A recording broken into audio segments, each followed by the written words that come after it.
Hello, this is Marat, and I'm going to be talking to you about personal growth today. This is the personal growth vlog. It's been a little while since my last one, and I've been a little stagnant. I've been going through a lot of challenges in the recent days.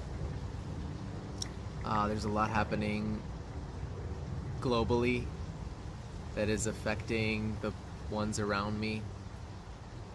There's a war that has been going on in Armenia that many people are not aware of.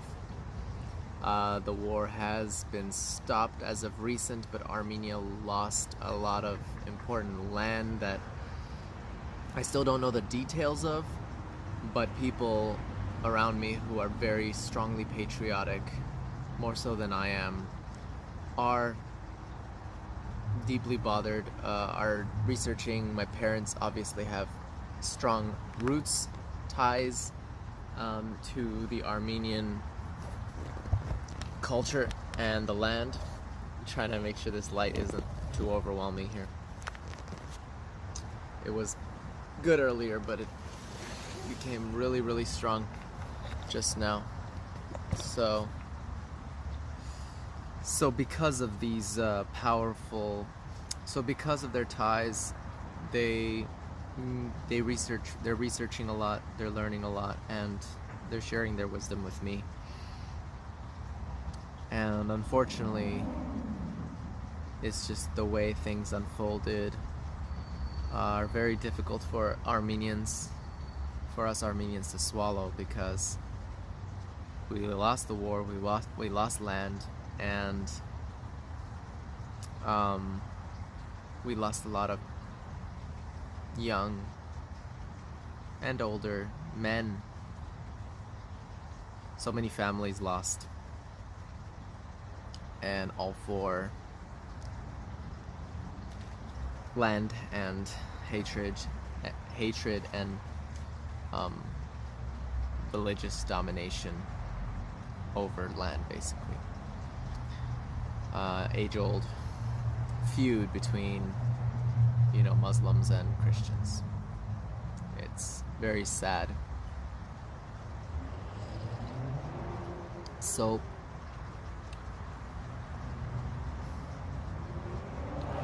my heart goes out to all the people that have lost their loved ones. And there have been people close to my family that have also lost their lives. And although it hasn't affected me, let's say, directly, this could have easily been, my brother, my family, these are my people. So it's sad. But moving on to the personal growth.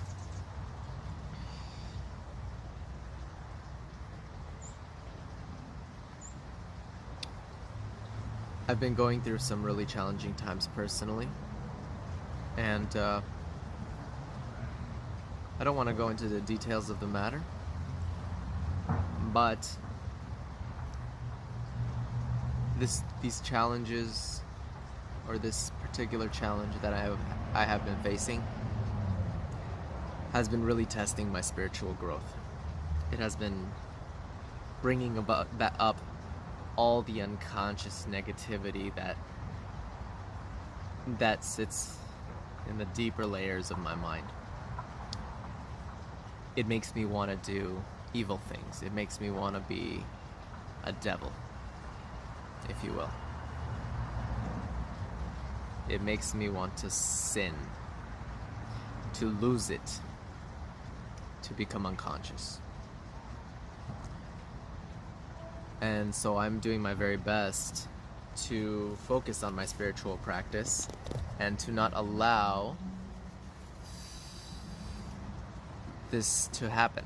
I'm making a conscious, deliberate effort to with what is called tapa. It's a word that I learned recently. I think it's Sanskrit. Don't quote me on that.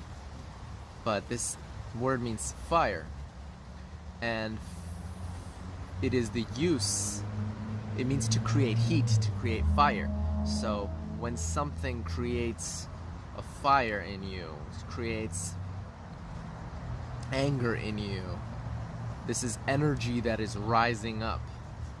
You can use this energy. There's two ways there's an alchemic way of using this. So you can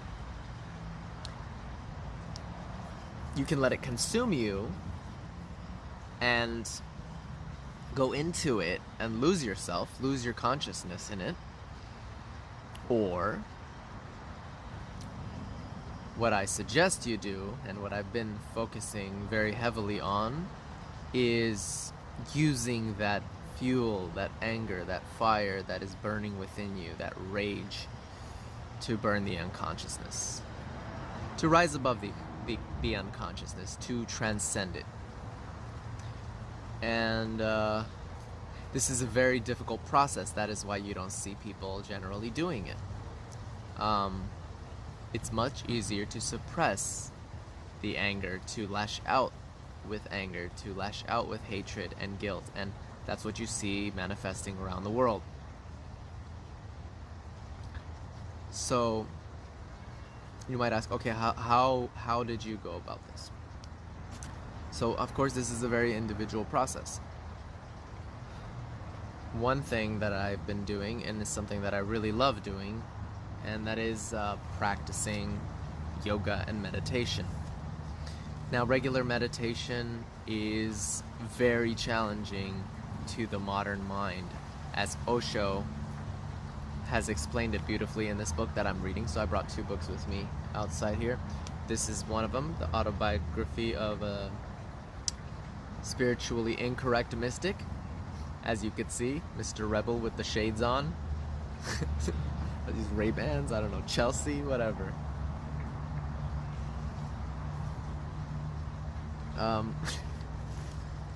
So he explains in the book that,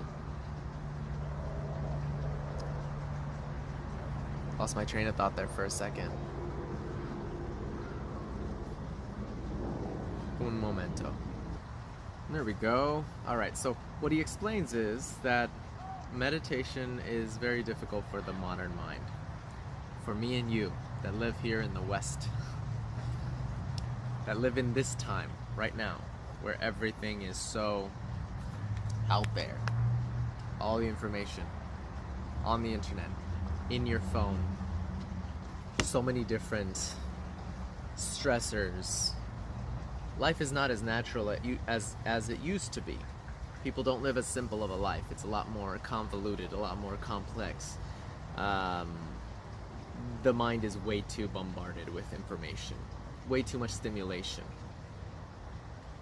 This goes for most of us. And so it's important to release the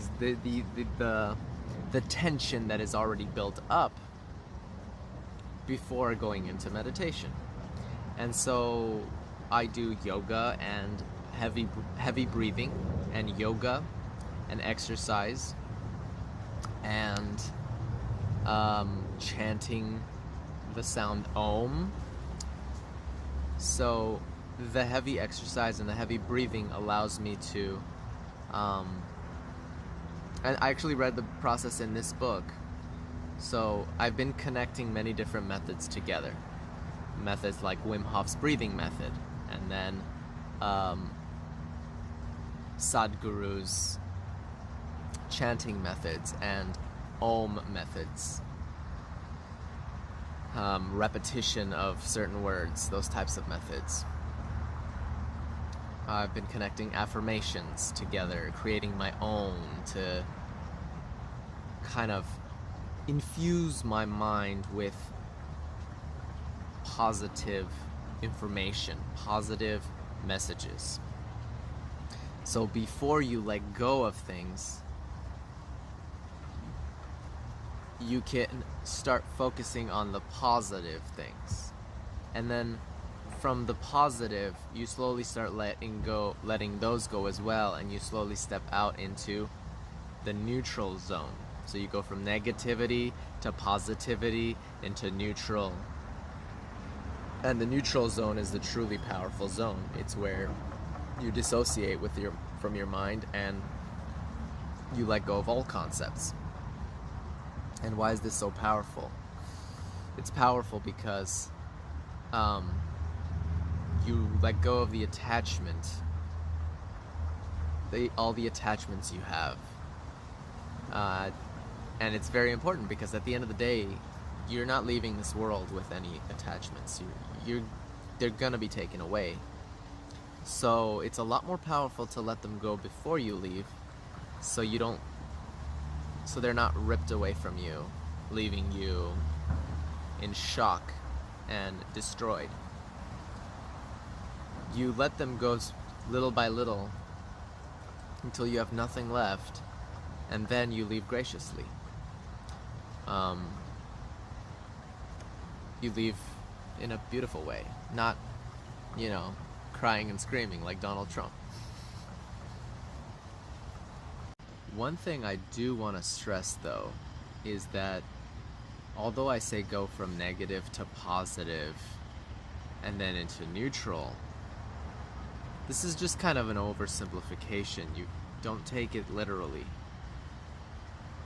The negative parts are just as important as the positive. So in order to learn how to transcend the two, moving towards neutral, what you need to learn is the art of accepting the negative. When you accept the negative, you also allow room for the positive to exist because they are both aspects of you. So accepting the negative with my current circumstance, as I would do my meditation before I start my yoga practice, right?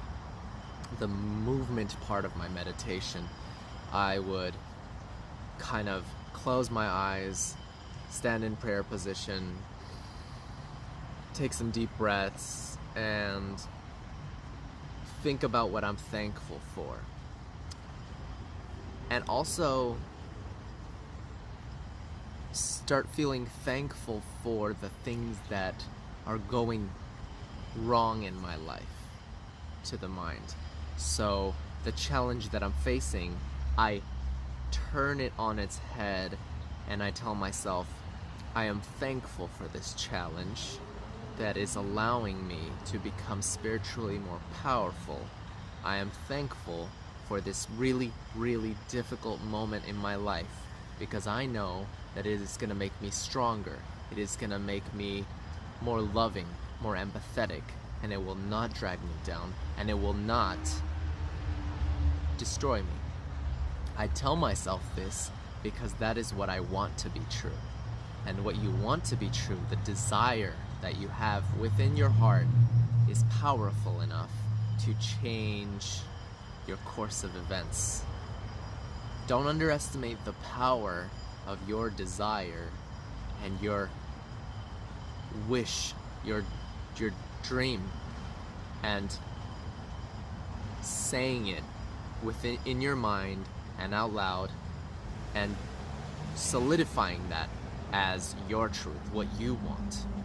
So if you don't do this, what happens is the default level of consciousness that have fallen into is what's going to take hold. And that's going to be, most likely hatred, anger, and pity, jealousy, sadness, depression, suicide,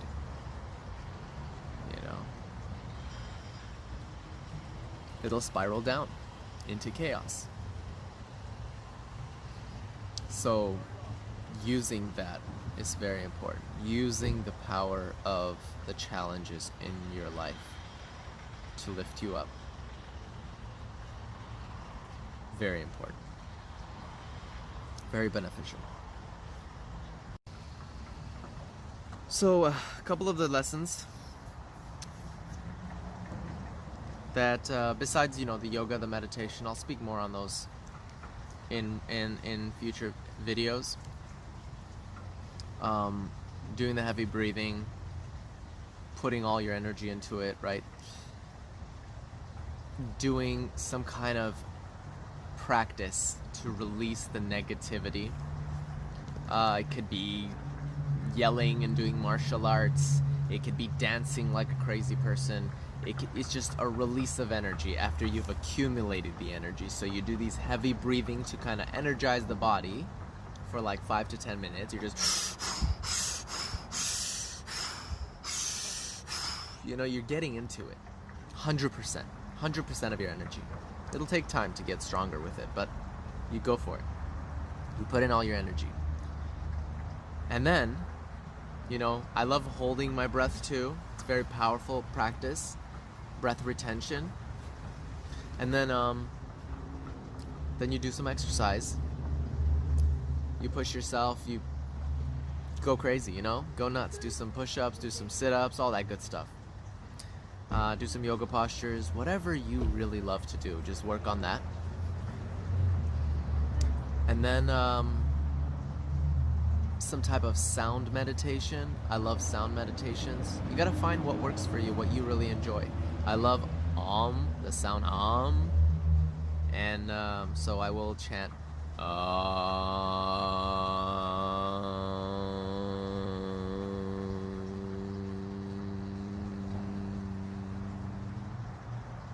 focusing on each moment of the sound.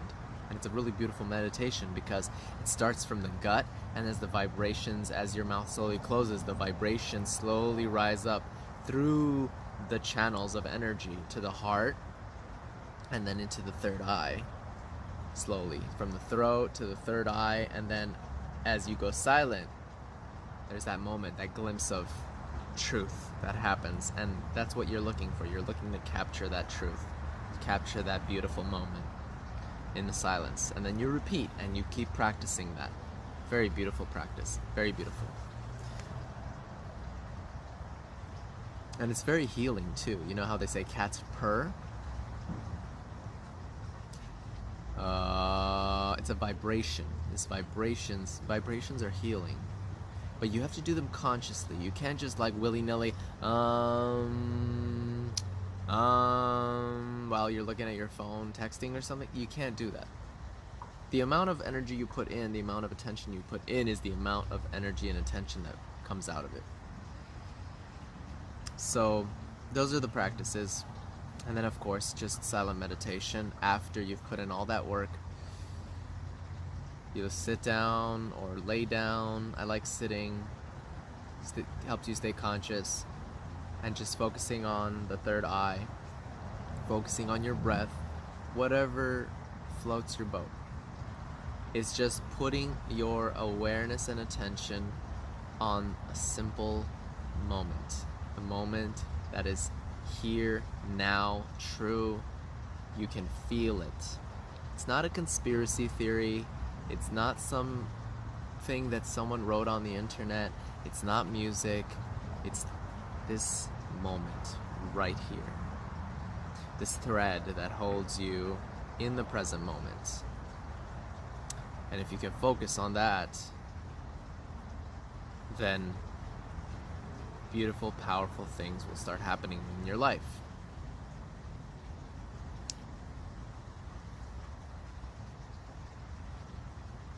So,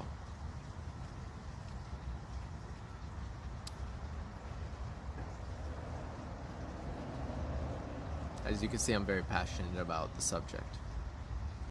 If you stuck with me throughout the whole video, I want to thank you. Really appreciate your attention. I know my following is not so great on YouTube yet, but I'm hoping that with time and patience and a dedicated effort, I will grow the following and also grow my passion and my life purpose along those lines. So again, I want to thank you wholeheartedly for listening. We live in a very busy time, so everybody wants to be heard, everybody wants to speak, everybody wants to speak their truth. And thank you. Much love. Live, love, level up.